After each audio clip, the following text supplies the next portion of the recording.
Hey guys, welcome to my channel. In this video, we're going to make a porch swing and then build it. I recently got into woodworking and I've been using Maya to model and then build my projects. It really helped me with figuring out dimensions and laying things out. So I recently built a porch swing, so let's start. So if you're not sure about wood dimensions, which I had no idea before I started, I just go to Home Depot because it's the closest big box store near me, and I'm using just regular 2x4 framing lumber. This is appearance grade framing lumber. It looks really nice. It has good grain for the sides, and then we're going to be using these furring strips, which are used for siding. We're going to or ceilings. We're going to use them to lay out the seat and the back of the porch swing. And if you scroll down to the specifications, you will see the actual product sizes, because the sizes listed here are not the actual sizes. So a 2x4 is actually 1.5 inches by 3.5 inches by 96 inches long. This is incorrect. This is not feet. So let's go back into Maya and we'll make a 2x4, 3.5, scale here 1.5, and then it's 96. This is a 2x4 by 8 feet. And I'm going to move my pivot here like this, and we're going to make one of the sides right now. So I'm going to hold J, just rotate so it snaps at 90 degrees this way. After doing some research, I found that a good angle for the back is 15 degrees. So we're going to rotate this back, put 15 degrees back here. I'm going to duplicate this, rotate this down like that. And then for the lengths here, after doing more research, I found that a good back length, just looking at chairs that I have and other things, that a good seat depth would be 20, and then the height here would be 23, like that. And now we just need to put these together. Now I'm going to use a lap joint to combine these, and what we need to do is we need to basically, I want to take this right here and snap it to one of the sides here.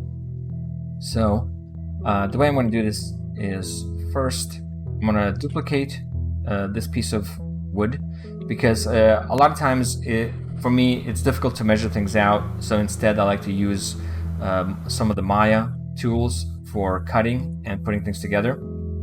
So what I'm going to do is I'm going to use this tool. It's the Poly Cut Faces tool. You can also get it by cut polygon semicolon in Mel down here, and when you hit enter, you'll see the tool appear here. You can then middle drag it to your shelf, because by default it's not in any of the tools, any of the menus.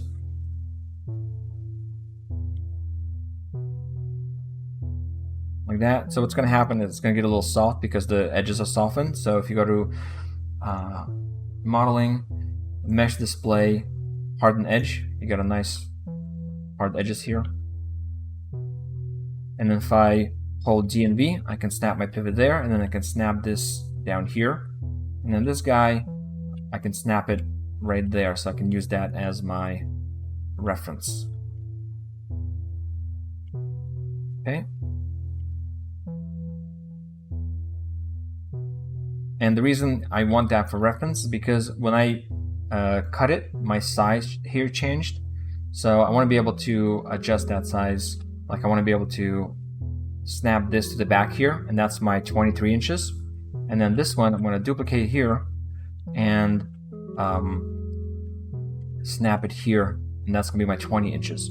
Now instead of using the same, like the other, the bottom, and have to recut it, I can just use this same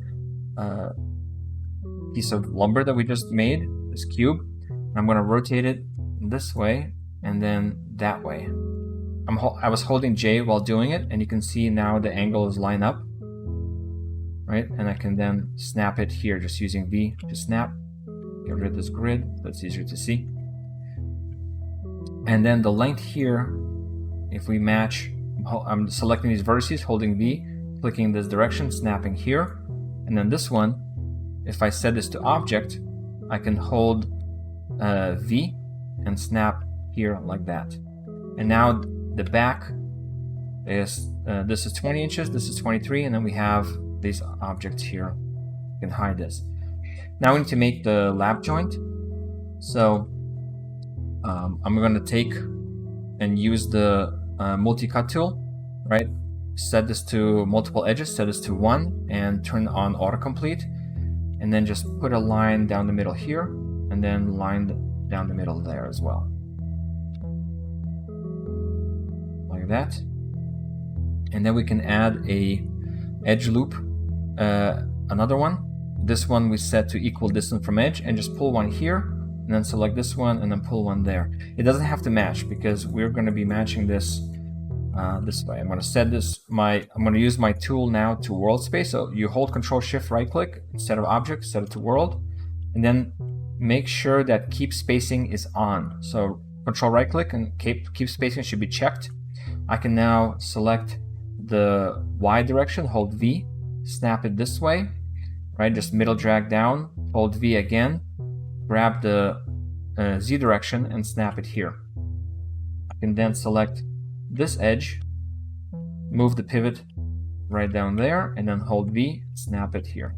Let me make sure I grab the whole thing. I didn't, I grabbed one edge, so make sure you double click, like that. So now we have a way we can make a lap joint. So I'm going to hide one of these, and all we need to do here is delete these edges here like this, and then use the multi-cut tool to recut that. And if we harden the edges, this is what we have. Clear history, unhide the other one, and it's the same thing here. We can isolate it, delete these edges here like that, and then harden edges. Now we have our lap joints. So this is a very strong joint. It's going to hold everything nicely.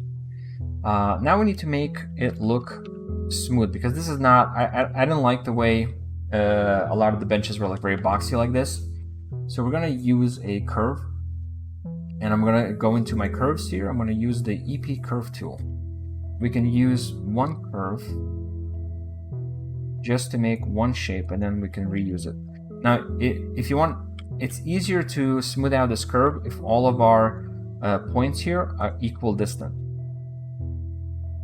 or at least they spread equally out over time.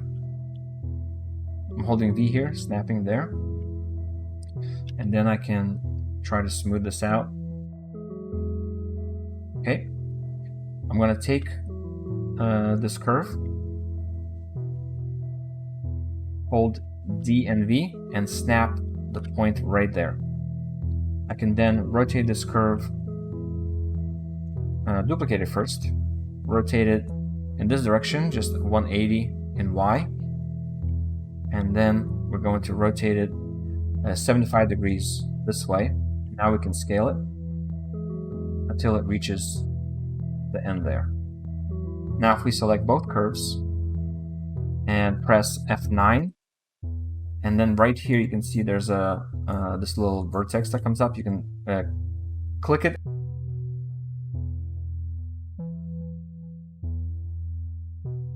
Alright, so I'm happy with that shape.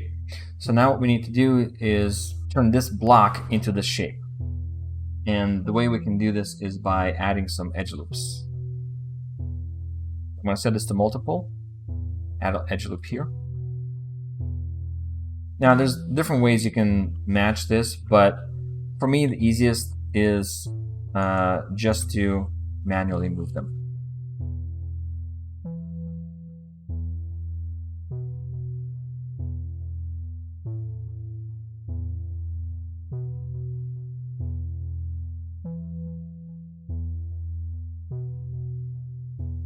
Okay, we can hide the curve, we don't need it, but this is what we get. And this is just out of 2x4s. Alright, now the width that I came up with for my porch swing, 60 inches. So I want to just reuse this piece. What I wanted to do is I want to have supports on the back, and then I also want to have supports down here, and then one up here. And the one that I place up there at the back can actually come in contact with this corner, so we get a nice seal. And then what I'll do is I'll use a saw just to cut this edge down, and then we'll put our pruning strips on top. And this one will be down here, and then we'll have another one here. Now this one we can't put all the way to the edge because what I was thinking about it, it's going to be outside. If dirt gets in, like leaves, it's going to be hard to clean this. So I pushed it over so that we still get the strength, but you don't, like, any dirt can come off and come off the side like that. I'm going to take these guys, duplicate them, and I want to make sure my pivot is right here. I'm going to snap it here. We need the middle, so you can temporarily add an edge loop down the middle like this. And that way, if I select both of these, if I center their pivots, modify center pivot, I can then snap them, hold V, duplicate, and then snap them in the middle here. And this is our structure. Right, so this 2x4 will be cut, just running it down the table saw, just to cut them like that. Now, we can of course have them go through the board here. So what we'll have to do is push them over. You can get rid of this edge loop here, don't need it. And then what's nice about using these numbers here as inches, I don't have to figure out like what the length needs to be. I don't have to do any math. All I need to do is scale it until I get close, and then I just need to make these numbers whole. Or use 0.5 or 0.25 or 0.75, and everything will just fit. So once you do this, you can put screws right through our structure here. Now these will have to be cut afterwards, and that's easy. So after we glue all of these up, we'll make our cuts to cut through, but that can be done afterwards. And if we go back to our Home Depot link, the front strips are 0.75 inches by 1.5 inches. That's pretty easy. All we need to do is make a new cube. And this is 1.5. The height is 0.75. And then the width we already know, it's 60. The length, 60 inches.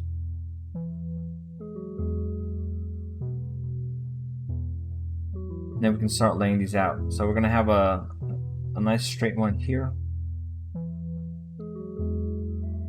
Now, of course, I'm going to adjust this when I build it for real, but I just want to figure out like the spacing that I'm going to need. And I think a 1/4 inch between each one is going to be good. So if we do a 0.25 block, you can keep using this block in between them. When you build this, you can use a little wedge to space them out.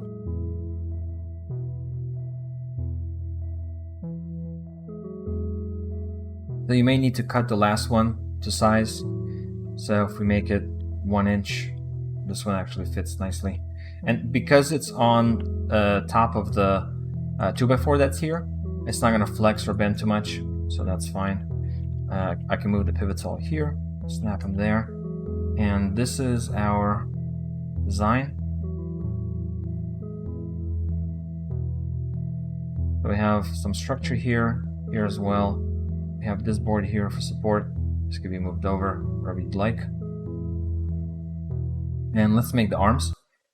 So I found that if I use a 2x4 that I cut down, so it's going to be 1.5, and it's only going to be 2 inches by 10 inches. Like that. That's going to be the support here. And then we'll use a 2x4 for the arm. So this will be 3.5, height 1.5, and it's 20 inches long. Move my pivot down here. Then this will be right there. So you can actually match this to this 2x4, its location like that, so that this screws into the 2x4 here to add more structure. Set this to world space, you can move them together, and you can adjust where this lives. So like that is fine. Now, the shape here, I wanted to make a really pleasant shape for the arm here and for this riser. So if you select this edge here, go to bevel, and then give it a bunch of segments, like 9. Then we can just set this to 1. We can get a shape like this. Then the same we can do here. I wanted to have this kind of go in a little bit so it's more comfortable, like that.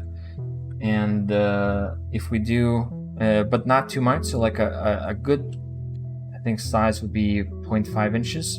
So when I measure things out, I just make cubes, right? So I just duplicate this, make it 0.5, see if that works. Then I can take this piece here, add a couple loops. So if I add 2 loops this way, I can kind of figure out the spacing here. And then if I select this face and snap it here, this is my basic shape. I can get rid of this, I don't need it. Right, and I can snap it to this edge here. Right, so this is the shape. I can then select both of these edge loops and bevel them, add some segments, and this will be the transition here. This edge will bevel as well.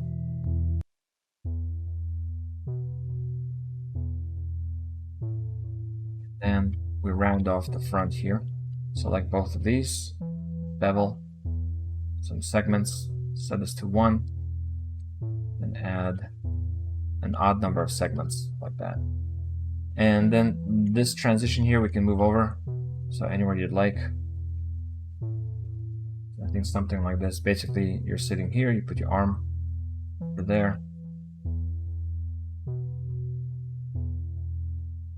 Okay, that looks good. If I group it, I can duplicate it, put a -1 here, and scale X, and then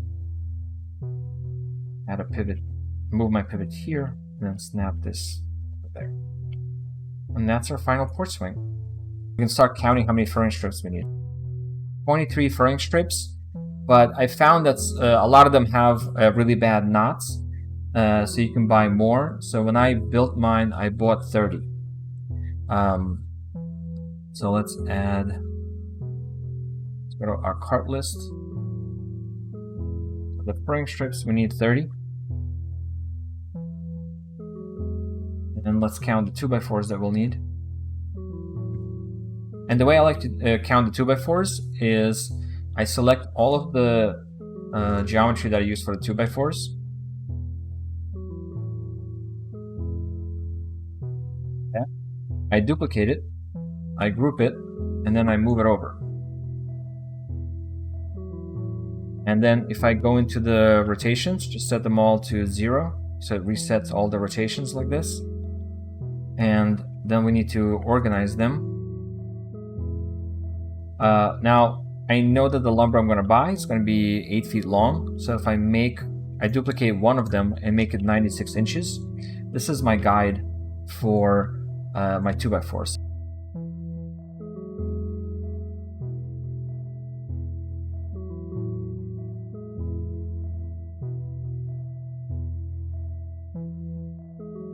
So if we use 8-foot lumber, I find that the shorter the lumber, the less chance of it being like warped or twisted. So 8 foot, and they're pretty cheap. They're for only $4 a board.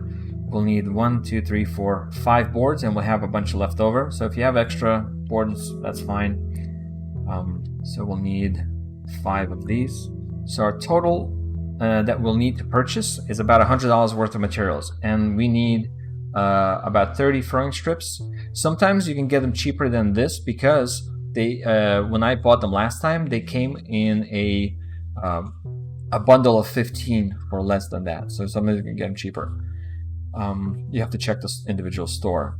This is the wood filler that I use. It works really well. It will stand up to elements really well because it's a two-stage epoxy filler. Works great, and it's stainable. And then some Ultimate Tight Bond 3 because it's a good exterior wood glue, and it's about $100 worth of materials. Pretty cheap, and some screws, of course. And in the next video, I'm going to show you how to make the stencils using this, and how to print them out. So instead of you trying to guess measurements, I'm going to print them out, prep them in Photoshop, print them out on some paper, glue them together, and then we can just use them. We can stick them right on top of our boards and make our cuts. So if you guys enjoyed this video, please hit the like button and subscribe, and stay tuned for the next one. Thanks guys, have a good one.